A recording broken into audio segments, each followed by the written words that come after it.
Reject Intel, embrace ARM.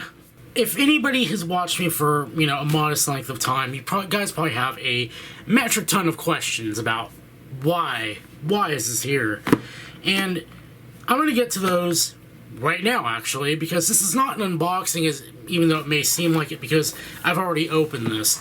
So, if you guys think back to, actually, 1.5 years ago, now that I think about it, I got rid of my MacBook Pro 2015. In fact, I got rid of it for my Precision 7720.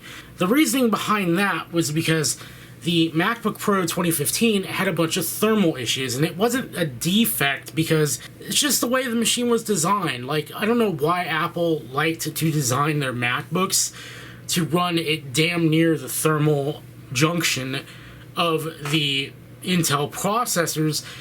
But whatever, it's like equivalent to running your car damn near a red line every single day you use it. I don't get why, but I mean, whatever. The problem is, the minute you ask it to do anything more than what it's already doing, it tends to want to get very, very throttly about it. It's not even a word, what am I saying? But it tends to like the throttle quite a lot.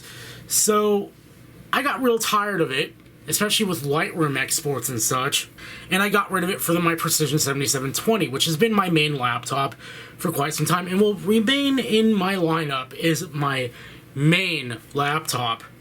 However, the problem with the 7720 is that it's a friggin' hoss, as one of my friends put it, and so I needed something smaller, something that could go with me everywhere.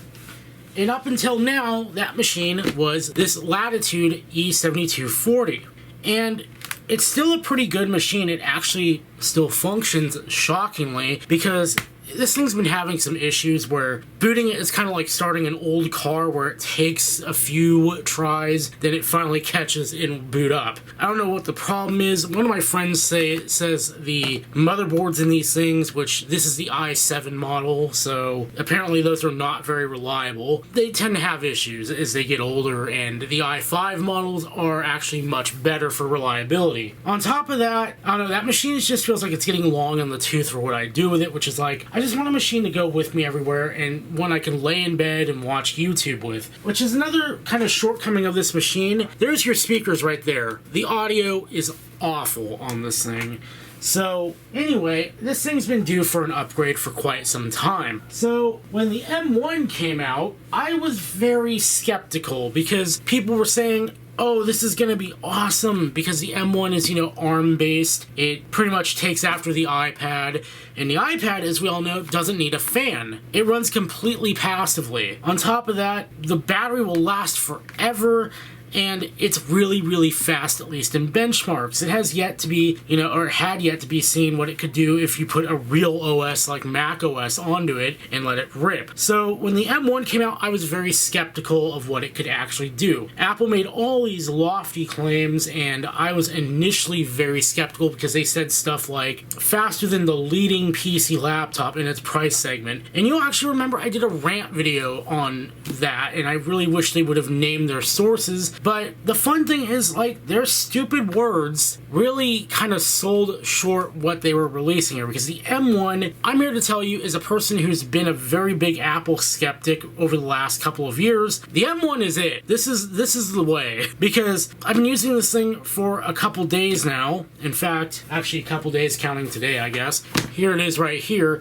I've been using this thing, and the performance is real. This thing is super fast. In fact, it's been sleeping all last night. Let's go ahead and just open it up. Boom. Instantly woken from sleep. Look at that. My old MacBook would take a few, seconds to realize, hey, oh yeah, my lid's open. And this is just crazy.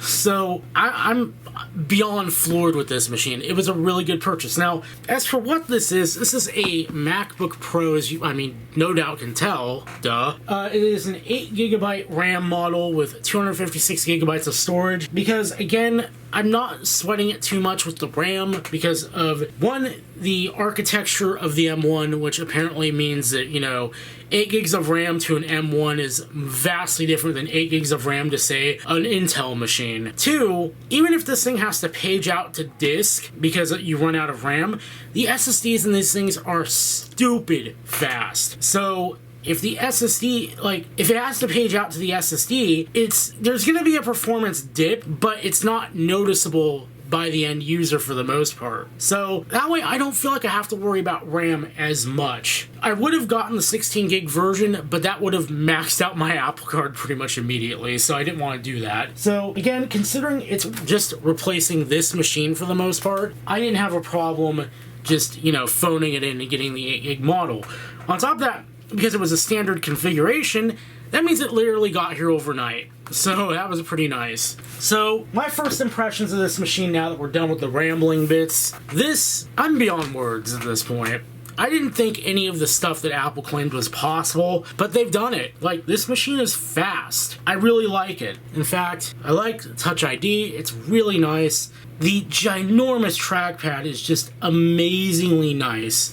I really like it. I like the keyboard, the Magic Keyboard. Okay, for what it's worth, I didn't mind the butterfly keyboard from a feel perspective. I know a lot of people hated it. I personally didn't care about it. It felt good enough I could type on it. The Magic Keyboard, it has less travel than, say, a traditional MacBook keyboard, but it still manages to have enough travel to give you a nice tactile feedback. The touch bar, this is my first machine ever with a touch bar, and I like it. It's okay, but the problem is when I'm typing really fast, sometimes my middle finger can hit the touch bar, and it'll do something that I don't want the machine to do, which is why I've just locked it into the standard function keys rather than having the app take over what the touch bar can do. It's kind of unfortunate because I would love to let the apps take over the touch bar, but unfortunately I keep hitting it accidentally because my fingers kind of drift upward, and it's not enough to hit a key on a normal keyboard, but it's enough to,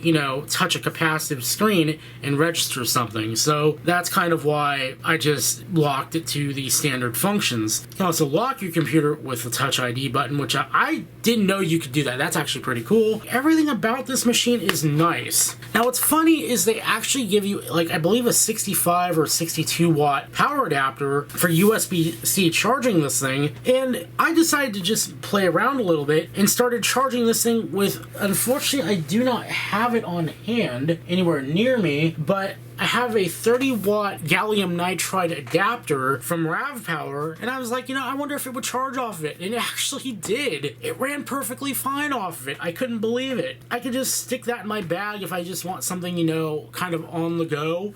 I feel like the 60 watt power adapter may have been overkill for this machine, I don't know, but it's really nice that I could just charge this thing with something like, my 30 watt gallium nitride adapter in a pinch. And that's what I like about the USB-C functionality on this thing too. What's also cool is I actually already had an extension cable for this thing, because I actually ordered a long boy USB-C cable, in fact one I have right here, and I actually use this as my primary USB-C cable because, it's braided, it's durable, I really like the look of it, and this is rated for 100 watts. I totally forgot about it. And I bought this for my Chromecast back when I, had one. I was trying to turn it into basically a Diet Shield TV. And yeah, this actually runs it perfectly fine. And it's, 10 feet. So it could reach pretty damn far, and I really like that. So I kind of just threw the original cable back in the box. I'm just using this because I don't trust the original cable if it's made out of the same materials as the newer iPhone cables are, because my iPhone 11 Pro cable has just decided, you know what, I'm gonna disintegrate into nothing even though I've been sitting in a drawer unused. So yeah, pretty cool little thing here. Like the USB-C accessories I bought for my Chromecast are actually kind of paying off. But then again, there's also the stuff that came with my S20. Well, this actually didn't come with my S21. This came with my S10 that I got off a friend some time ago. But say I want to just read a card, I can just plug this in. Unfortunately, I don't know where my card reader has gone off to, so I'm just going to go ahead and grab, my USB-A to USB-C cable, plug this in, just boop that right in there, and there we go. perfectly fine. Yeah, all around, I am very happy with this machine. I do not regret purchasing it one bit. And actually, what's funny is I've actually been editing the video that you guys are probably going to see before this one on this very machine, and I'm blown away at how fast this is. I was actually copying the videos off the SD card onto this machine, and it was rendering them out almost as fast as it was copying them off the card. I was like, holy. So this may become my main video editing machine just because of how good it is. And you know, it can run Final Cut Pro, which is another nice little boon. So that's really it. That's kind of, I really can't say much more about this without really just like launching into, oh my god, it's so good, it's so good, it's so good, it's so good.